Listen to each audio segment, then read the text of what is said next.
Stride Audio Show. Presented by Speak English with Us. You said, "I'd like a latte," and the barista stared at you like you'd just spoken in code. And the worst part, you knew you said it right. You'd practiced that exact sentence. That gap between what you think you said and what they actually heard, that's exactly what we're digging into today. This is English Stride, and I'm Leo. And I'm Maya. This is a B1 level episode, perfect for intermediate learners. Beginners, you're welcome too. Just hang in there. So here's the thing most pronunciation courses won't tell you. Your brain is lying to you. Not in a dramatic way, but when you speak, your brain already knows what you meant to say, so it fills in the gaps. It hears the version you intended, not the version that actually came out. There's actually a name for this. It's called the Perceptual Gap Effect, and it explains why you can practice for months, replay your recordings, think, that sounds fine, and still get blank stares at the coffee shop. So today, we're not going to ask you to feel your way to better pronunciation. We're going to use data. 3 free speech recognition tools: Google's speech-to-text, ELSA Speak, and Speeko, and we're going to show you exactly how to run a pronunciation stress test on yourself. And stay until the end for our word tour. 5 expressions that'll help you talk about your pronunciation. Journey in real, natural English. But first, quick question, and you got 3 seconds to answer. When you speak English and someone doesn't understand you, what do? A, you repeat yourself louder. B, you rephrase the whole sentence. Drop your answer A or B, right now. I used to be a solid A, just louder, as if volume was the problem. Honestly, same. Turns out the issue was never volume, it was something much smaller and much more fixable. And later in this episode, we'll give you one tiny daily habit, takes under 2 minutes, that'll start closing that gap faster than any full pronunciation course. But first, let's talk about why this keeps happening and why it's not your fault. So let me tell you about a student I know. She'd been studying English for 3 years. Watch every YouTube pronunciation video she could find, practiced her theta/sound in the mirror every single morning. That's so dedicated. That's real effort. And she was dedicated. But then she went to a job interview, conducted in English, and the interviewer kept asking her to repeat herself, not once, not twice, 4 times in 10 minutes. Oh, that feeling. Your face goes hot, your throat tightens, you start to stumble over every single word because now you're watching yourself speak. Exactly. And the cruel part? She wasn't mispronouncing everything, just a few specific sounds she didn't even know were broken. That's the real problem, isn't it? It's not that people mispronounce every word, it's that there are 2 or 3 sounds. Maybe a va, that sounds like a BCH. That sounds like a BCH. That lands as a /D/. And those tiny errors create this static, this interference. And the listener's brain has to work harder. They're filling in gaps, guessing context, and at some point they just give up and say, "Sorry, what was that?" Which is the sentence every English learner dreads more than any grammar test. Right. So here's what she did. And this is where it gets interesting. She recorded herself saying one sentence, "I'd like to schedule a meeting for Thursday." Ran it through Google Speech-to-Text. And what came out? "I'd like to schedule a meeting for Tuesday." Thursday became Tuesday because her theta / was landing as a /t, not even a /, this time a /t. And she had no idea. She'd been practicing that sound for months, but she was practicing the feeling of it, not checking the output. There's a massive difference. This is exactly what the perceptual gap effect does to you. Your brain is so fluent in what you meant to say that it literally cannot hear what you actually said. You can't self-correct what you can't perceive. And that's why recording yourself and listening back isn't enough, because you're still using the same biased brain to evaluate the output. You need an external system, something that doesn't know what you meant to say, something that only hears what you actually produced. Which is exactly what speech recognition tools do. They're not being polite. They're not filling in context. They just report what they heard. They're brutally honest in the best possible way. So let's actually try this. I'm going to say a sentence, a totally normal, everyday sentence, the way a lot of learners say it.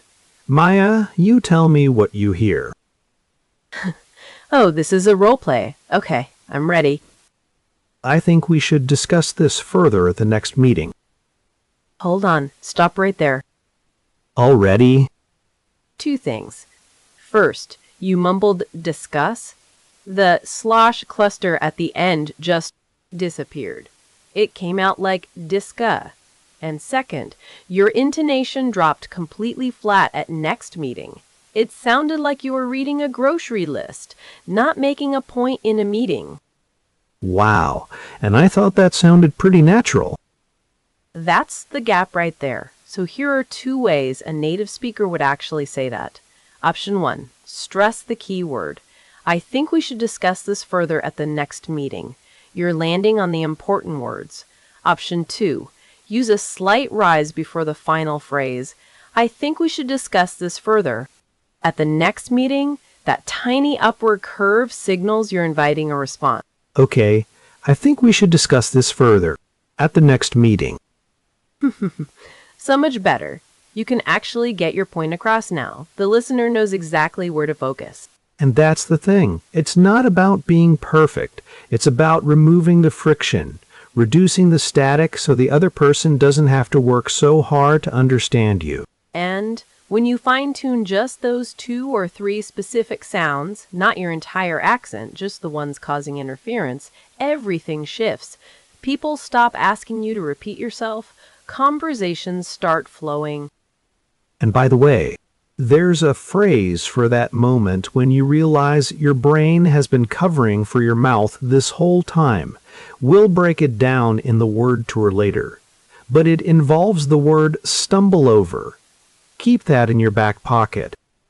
So the question isn't, do I have an accent? Everyone has an accent. The question is, are there specific sounds where you consistently stumble over the output and you just don't know it yet?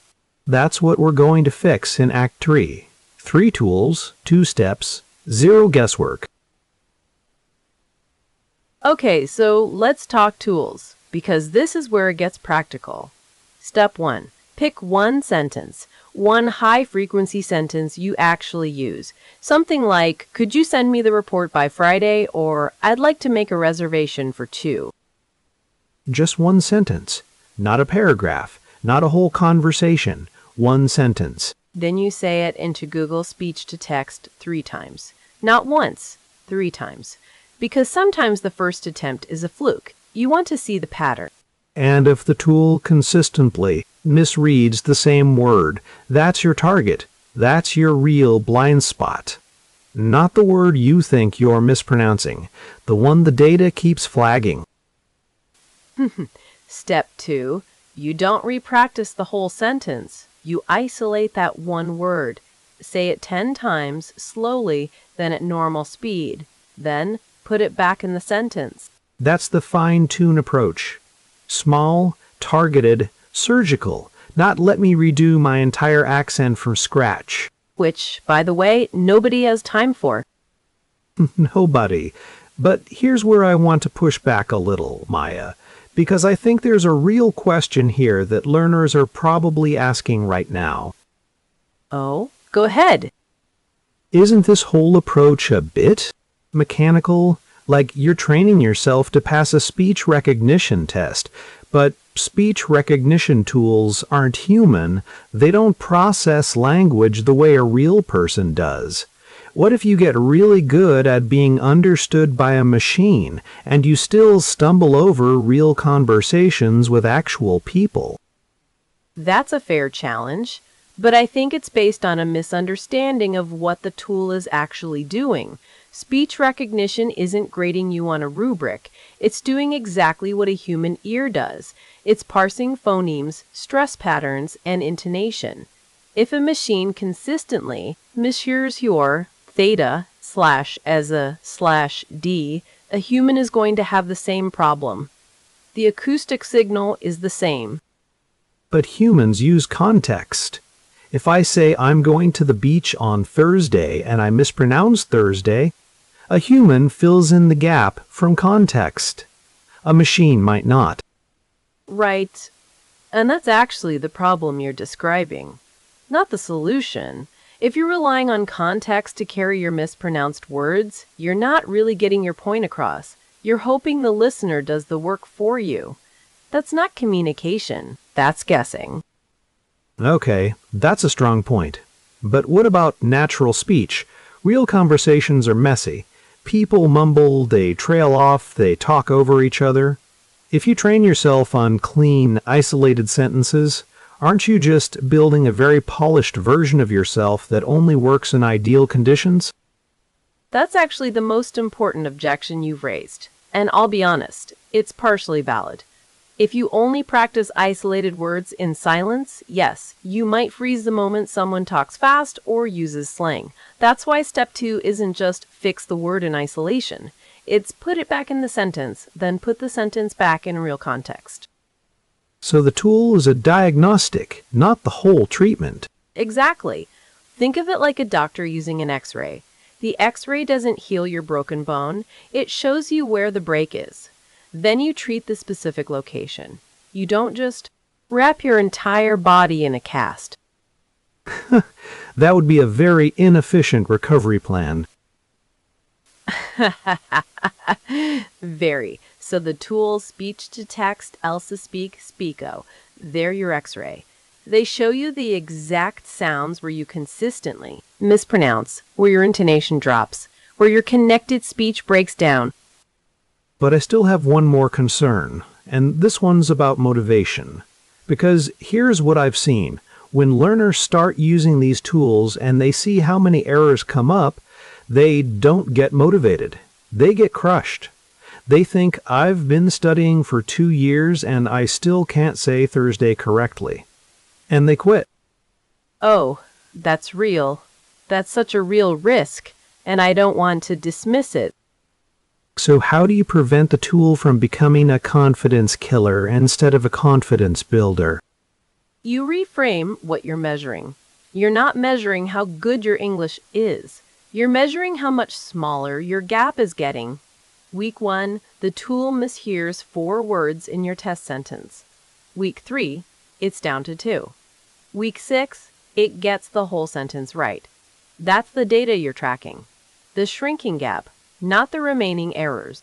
So you're not chasing perfection. You're chasing progress that you can actually see. And that's where the perceptual gap effect actually works for you, eventually. Once you fine-tune a sound enough times, your brain starts to hear the difference between your old version and your new version. The gap closes from both sides. Your output improves and your perception sharpens. Okay, I'll admit, I came in skeptical about the tool-based approach, but the diagnostic framing makes sense.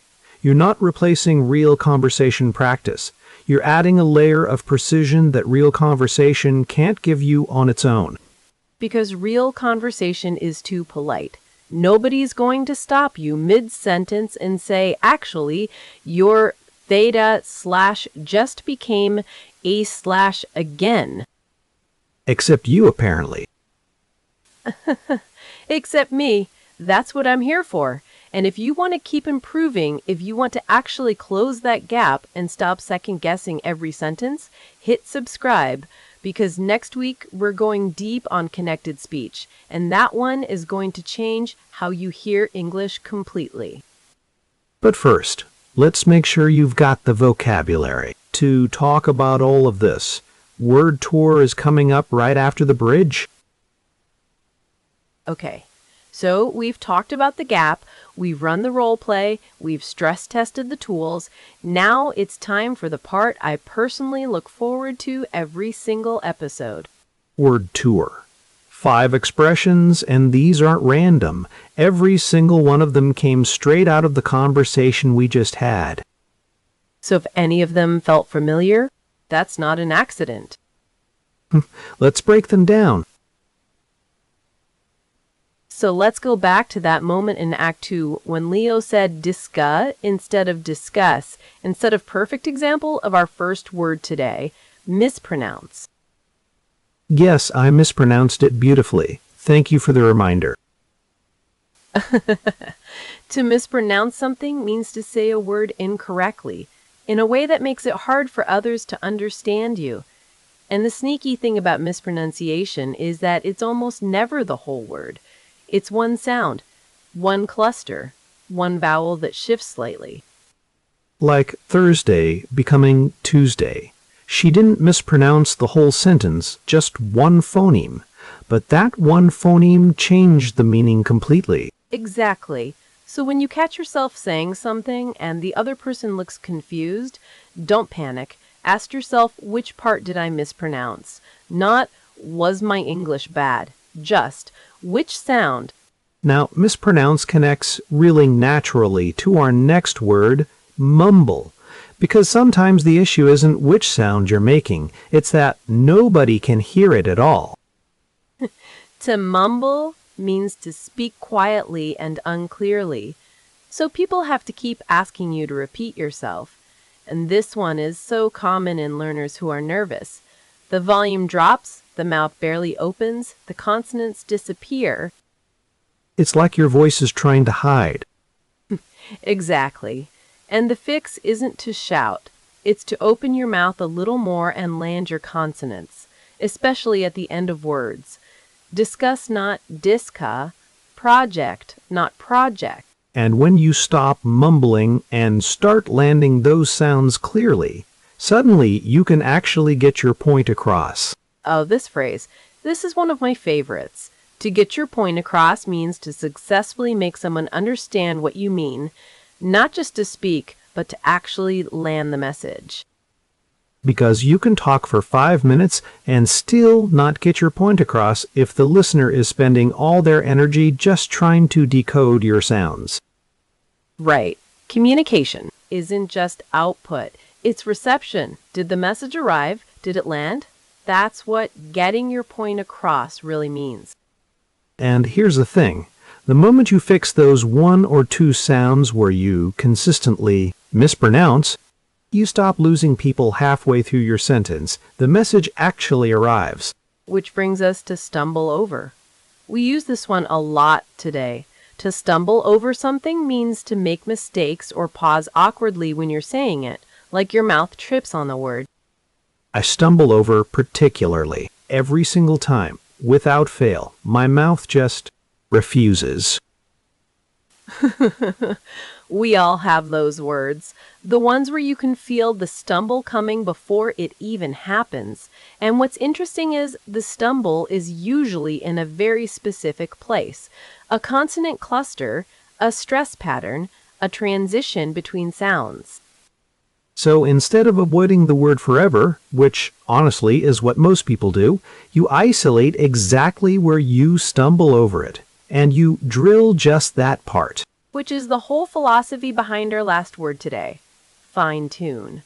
To fine-tune something means to make small, careful adjustments to improve it, not a complete overhaul, not starting from zero, just precise, targeted tweaks. And this is such an important mindset shift for pronunciation. Work. You're not rebuilding your accent, you're fine-tuning the specific sounds that are causing interference. Think of it like adjusting the focus on a camera. The image is already there, you're just sharpening it. A tiny turn of the lens and suddenly everything's clear. So to recap the 5 mispronounce, mumble, get your point across, stumble over, fine-tune. Every single one of these came out of a real moment in today's episode. And if you caught them the first time around, your listening comprehension is already doing the work. So here's what we covered today. Your brain has been lying to you, not maliciously, just efficiently. It hears what you meant to say, not what you actually said. That's the perceptual gap effect. And it's why months of practice can still leave you getting blank stares at the coffee shop. The fix isn't to practice more of the same thing. It's to get an honest external signal. Run one sentence through a speech recognition tool. See what it actually hears. That data tells you more in 30 seconds than an hour of self-evaluation. And then don't repractice the whole sentence. Find the one word the tool keeps mishearing. Isolate it. Fine-tune just that sound. Put it back in context. That's the whole system. 2 steps. 1 sentence, 3 repetitions, 1 targeted fix under 2 minutes a day. Which means you have 0 excuses. Even on your busiest day, you've got 2 minutes. I've spent longer than 2 minutes looking for my keys this week. Twice. So if you take one thing from today, let it be this: stop judging your pronunciation by how it feels. Start judging it by what the data shows. Feelings lie. Transcripts don't. And next week we're going deep on connected speech. Why native speakers seem to swallow half their words, and how understanding that completely changes the way you listen and speak. You won't want to miss it. But before you go, we want to hear from you. Tell us in the comments, what's one word or sound you know you consistently stumble over, but you've never actually stopped to fix? We read every single comment, and honestly, your answers might just become our next episode topic. Thanks for striding with us today. Keep fine-tuning. We'll see you next time.